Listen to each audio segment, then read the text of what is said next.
Hello friends, તો અત્યારે અમે આવી ગયા છીએ પ્રયાગરાજ જંકશન પર અને રેલવે સ્ટેશન પરથી ઉતરીને અત્યારે જવાના છીએ સીધા કુંભ મેળામાં. તો ગાઈસ, તમે અત્યારે જોઈ શકો છો આ બધું જે પબ્લિક આવ્યું છે ને એ એક ટ્રેનમાં જ આવ્યું છે ને આ બધું પબ્લિક છે અત્યારે કુંભ મેળામાં જવાનું. પબ્લિકનો રશ ટ્રેનમાંથી જે રીતે લોકો ઉતર્યા છે ને એ રીતે તો એવું લાગે છે કે કુંભ મેળામાં પબ્લિકનો રશ ખૂબ જ રહેવાનો છે.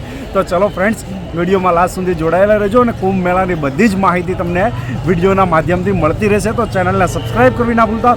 તો ચલો ગાઈસ, હવે સીધા મળીએ કુંભ મેળા પર. તમે રેલવે સ્ટેશનથી જ્યારે સંગમ જવા માટે નીકળો છો તો એના માટે પહેલાં તો ઓટો કરી લેજો, કેમ કે સંગમ જવા માટે બહુ જ તમારે વોકિંગ કરવું પડશે, ચાલવું વધારે પડશે, એટલે ઓટો કરી લેજો. ઓટોનો ચાર્જ રહે છે 20 રૂપિયા. તમને વધારે પણ ભાવ કહેશે પણ 20 રૂપિયા તેનો ચાર્જ ચાલે છે, એટલે વધારે ભાવ આપતા નહીં.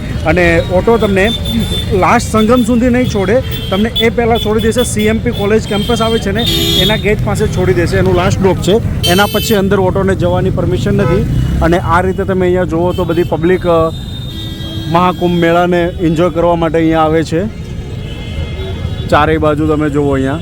અને આ રસ્તાથી ને સંગમ જવાનું રહે છે, આ ગેટમાંથી નહીં. ચલો તો હવે સંગમ પણ જઈએ આપણે. અહીંયાથી ને આપણે સંગમ એટલે કે મેળા બાજુ જવાનો રસ્તો આ છે આખો. અને અત્યારે અમે લોકો પહેલાં સંગમમાં જવાનું વિચાર્યું હતું, ત્રિવેણી સંગમમાં જઈને સ્નાન કરવાનું, પણ એ પછી રાખ્યું છે. અને પહેલાં જશું મેળાની વિઝિટ કરવા માટે. અને ગાઈસ, તમે અહીંયા જોઈ શકો છો કે મેળા માટે કેટલું ક્રાઉડ, એટલે કે કેટલી બધી પબ્લિક અહીંયા મોટી સંખ્યામાં આવી છે. આ એક્ઝિટનો રસ્તો છે અને આ અંદર જવાનો રસ્તો છે. તમે આ પબ્લિક અહીંયા જુઓ.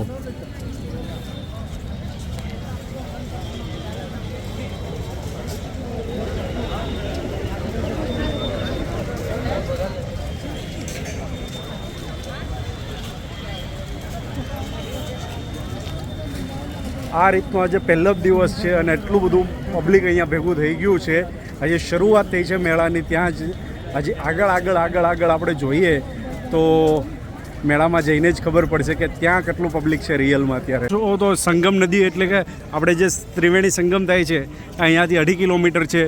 બડે હનુમાન દાદાનું મંદિર જે છે એ 2 કિલોમીટર છે. આ બે જગ્યા જોવા જેવી છે, બડે હનુમાન દાદાનું મંદિર પણ.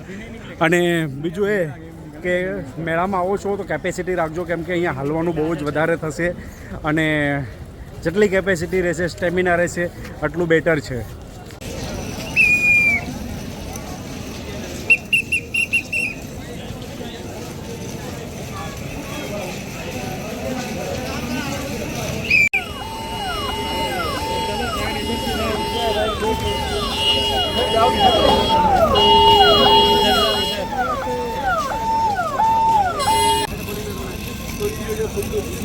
ફ્રેન્ડ્સ, આ પવિત્ર કુંભ મેળામાં પૂરેપૂરા ફેમિલીઓ પોતાનો સામાન લઈને અહીંયા 10-15 દિવસ માટે રોકાણ કરવા માટે આવતા હોય છે. આવી રીતે તમે જોઈ શકો છો કે પોટલાને પોટલા માથે બાંધીને કુંભ મેળામાં આવે છે અહીંયા.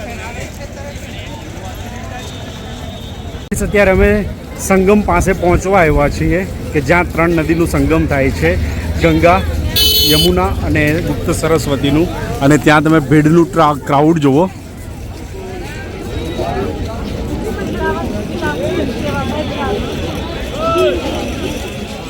ફ્રેન્ડ્સ, કુંભ મેળાનું આયોજન 850 વર્ષથી પણ જૂનું છે. અને એવું માનવામાં આવે છે કે સમુદ્ર મંથનના દરમિયાન અમૃત કલશમાંથી નીકળેલા અમૃતના અમુક બિંદુઓ ધરતીના 4 જગ્યા પર પડ્યા હતા, જેમ કે પ્રયાગરાજ, હરિદ્વાર, ઉજ્જૈન અને નાસિક. આ ચારેય જગ્યા પર કુંભ મેળાનું આયોજન કરવામાં આવે છે. માન્યતા એવી છે કે આ જગ્યા પર સ્નાન કરવાથી મોક્ષની પ્રાપ્તિ થાય છે. દર 12 વર્ષે કુંભ મેળાનું આયોજન થાય છે. આવું એટલા માટે થાય છે કે હિન્દુ માન્યતા મુજબ દેવતાઓના 12 દિવસ બરાબર મનુષ્યના 12 વર્ષ બરાબર હોય છે. અને મહાકુંભ મેળો દર 144 વર્ષે થાય છે. ફ્રેન્ડ્સ, આજની પેઢી ઘણી લકી છે કે જેને આ કુંભ મેળાનો લાભ મળે છે, કે જે 144 વર્ષે આ મહાકુંભ મેળાનું આયોજન થઈ રહ્યું છે પ્રયાગરાજમાં. એનો લાભ આજે મળી રહ્યો છે. અહીંયા ફ્રેન્ડ્સ, પોલીસ કર્મીઓ અશ્વ સવારી તૈયાર કરીને એમની સેવામાં લાગી ગયા છે. અને ગાઈસ, અહીંયા સેલ્યુટ છે પોલીસ અને મિલિટરીને કે સાહેબ એની આટલી બધી સેવાથીને આ કુંભ મેળાનું આયોજન હેન્ડલ થઈ શકે છે.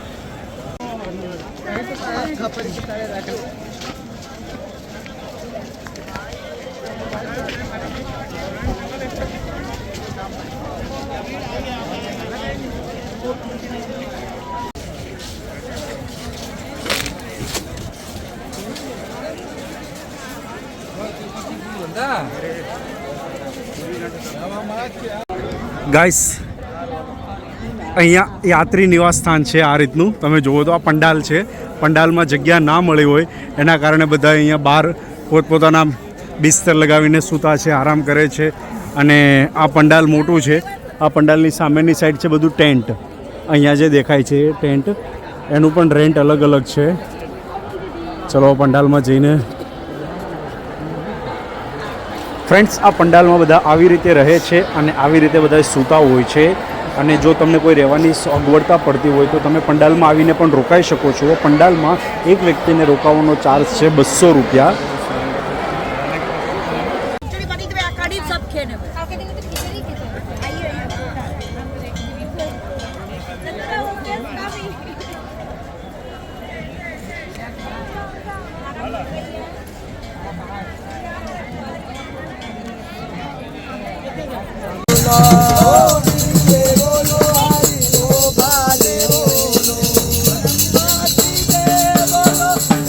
ફાઇનલી અત્યારે અમે પહોંચી ગયા છીએ ત્રિવેણી સંગમ પર અને સંગમ પર અહીંયા પબ્લિકની ભીડ તમે જુઓ તો ફર્સ્ટ સ્નાન છે આજનું પહેલું સ્નાન અને મહાકુંભનું પણ પહેલું સ્નાન કહેવાય તો આ પહેલાં સ્નાનનો આનંદ બધા માણી રહ્યા છે અહીંયા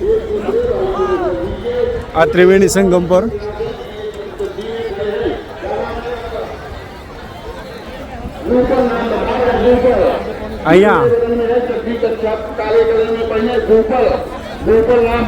અહીંયા બોટિંગથી જવાનું રહી છે ત્રિવેણી સંગમમાં લઈ જાય છે બોટિંગથી જવાનું રહી છે એક બાજુથી ગંગા નદી આવે છે એક બાજુથી યમુના નદી આવે છે અને અંદર ગુપ્ત સરસ્વતી નદી છે આ ત્રિવેણી સંગમમાં અત્યારે બધાનું પહેલું સ્નાન શરૂ છે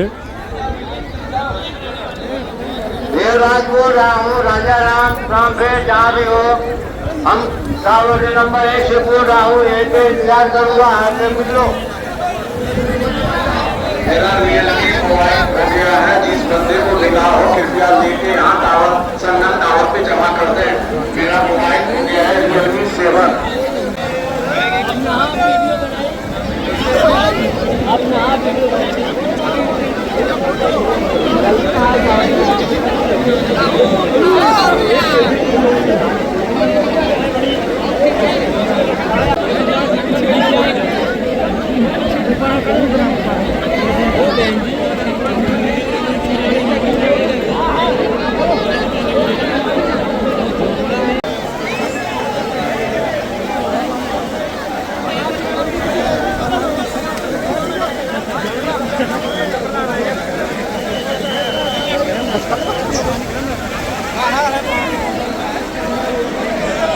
ફાઇનલી ફ્રેન્ડ્સ અત્યારે ત્રિવેણી સંગમમાં સ્નાન કરી લીધું છે અને ખૂબ જ મજા આવી છે ગંગામાં સ્નાન કરવાની એકદમ બરફ જેવું પાણી હતું ઠંડુ અને એનો અહેસાસ જ કાંઈ અલગ હતો ગંગામાં સ્નાન કરવાનો ત્રિવેણી સંગમમાં સ્નાન કરવાનો દિલથી બહુ જ મજા આવી ગઈ છે અને અહીંયા ક્રાઉડ તો તમને શું કહેવું મેં વિડીયોમાં લગભગ ઘણી વખત બોલ્યો છું કે અહીંયા ક્રાઉડ બહુ જ વધારે છે અને એન્જોય કરીએ છીએ મહાકુંભ મેળાની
ગાઈસ તમે કુંભ મેળામાં આવો છો અને જો તમને જમવાની તકલીફ થતી હોય તો તમને કુંભ મેળાની અંદર આવી જ રીતે ઘણા બધા આવા ભંડારાઓ તમને મળશે કે જ્યાંથી ને તમે વિના મૂલ્યે તમે પ્રસાદીનો અથવા તો જમવાનો લાભ તમે લઈ શકો છો.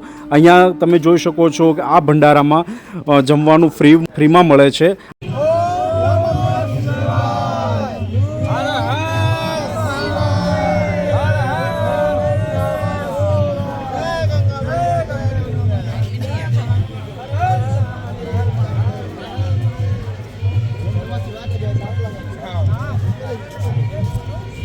ફ્રેન્ડ્સ ફાઇનલી કુંભ મેળાની આજની વિઝિટ અમારી કમ્પ્લીટ થઈ ગઈ છે અને ત્રિવેણી સંગમમાં પણ સ્નાન થઈ ગયું છે.